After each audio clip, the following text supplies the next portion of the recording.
Good afternoon, powerful women.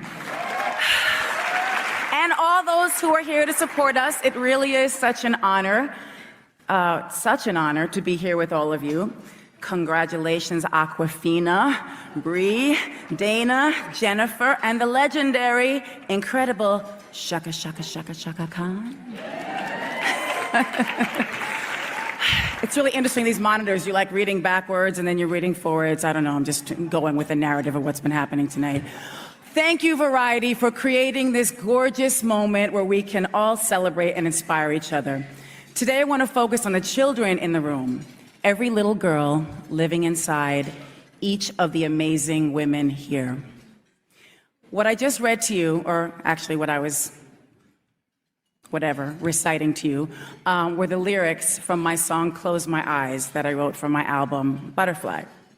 Shortly after it was released, I received a letter from a fan, a young girl in Germany, who shared that she had been abused by her stepfather and that Close My Eyes helped her get through the trauma. Her letter touched me because I wrote that song from a very real place. I wrote it and many other songs to work through my own trauma. I wrote that song for all the children who saw things they shouldn't see, who were forced to grow up too soon. When I was a little girl, I would go on walks alone and come up with melodies and words and sing to myself. Writing songs and singing were my escape. It was my release. It was how I survived, and it still is. My mother was a gifted opera singer who was also a bit bohemian, if you will. She sent me to a publicly funded sleepaway camp because we didn't have any money, and it was a total nightmare. I would elaborate more, but we'll all be here till dinner. Needless to say, it didn't work out. Then when I was about 10 years old, my divorced parents scraped enough money together to send me to a performing arts camp, and my life changed. Camp was a reprieve from the unsafe and unpredictable environment I was living in. It was a solid ground beneath my feet, fresh air to breathe. It was sky above my head, but most importantly, it was an opportunity for me to invest time and training into my dream to be a singer and songwriter, a vision I've held since I was 4 years old. Being around other kids who shared my passion for music and having professionals who nurtured us and saw us as serious artists gave me the support I needed to pursue my career full on at an early age. Going to camp was an incredible learning experience. I performed in a production and even got a leading role as Huddle in Fiddler on the Roof.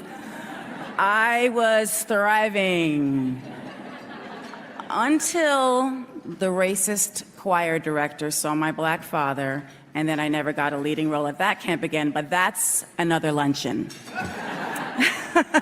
That's a whole nother luncheon. It's been said, it's hard to be what you can't see. Camp Mariah is a career awareness camp, giving kids the opportunity to see what they can be, and it provides direct access to people doing all kinds of wonderful things with their lives. People across all industries and backgrounds share their journeys and stories of success with inner city kids who come from impoverished backgrounds. This camp empowers these children with the knowledge that all things are possible. You don't have to be defined or confined by your environment, by your family circumstances, and certainly not by your race or gender.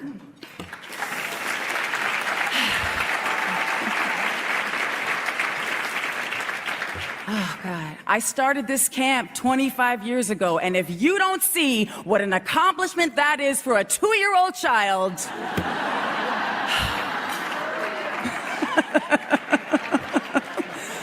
Oh, my gosh. Okay. I've been blessed. I mean, it's true, but... I've been blessed to witness thousands of kids have a space to breathe, run through fields of green grass, and believe in who they can be.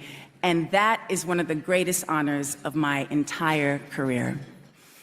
From my first Christmas concert fundraiser at St. John the Divine in Harlem in 1994 to prima ballerina Misty Copeland joining me at camp just a few months ago, to the many camp counselors, the administrators, the kitchen and maintenance staff. It takes a village to run a camp.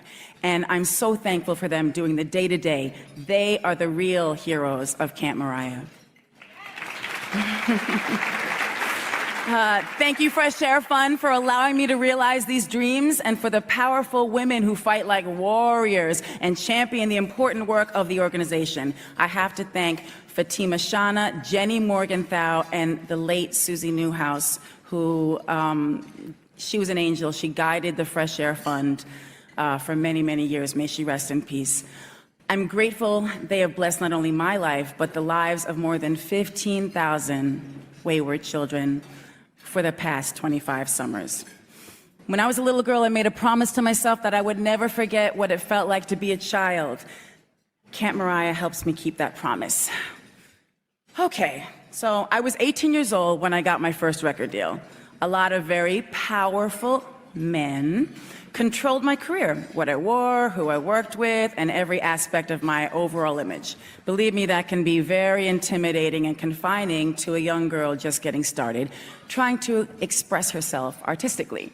It took a lot of hard work, inner strength, and believing in myself, but slowly I gained the courage to emerge from that stifling control by a group of men, we love men, but they could never understand or embrace the essence of who I truly am. Now, as a mother of two, a boy and girl, I realize my daughter's going to have a different set of struggles than my son, and I'm doing my best to prepare her for that. So on behalf of her, Miss Monroe, Roro, as we call her, on behalf of her, I want to thank each woman in this room and all the women who have come forward with their truths, their harrowing experiences, and above all, their triumphs over the misogynistic society of corporate asses that we deal with every day. Now my daughter will never have, well, she'll have some barriers, but there'll be fewer barriers to break through in order to achieve her full potential. You guys are all a beacon of hope, and I stand here with you in sisterhood, knowing we'll continue supporting each other and keep fighting in tandem for equality for us all. Thank you so much. God bless.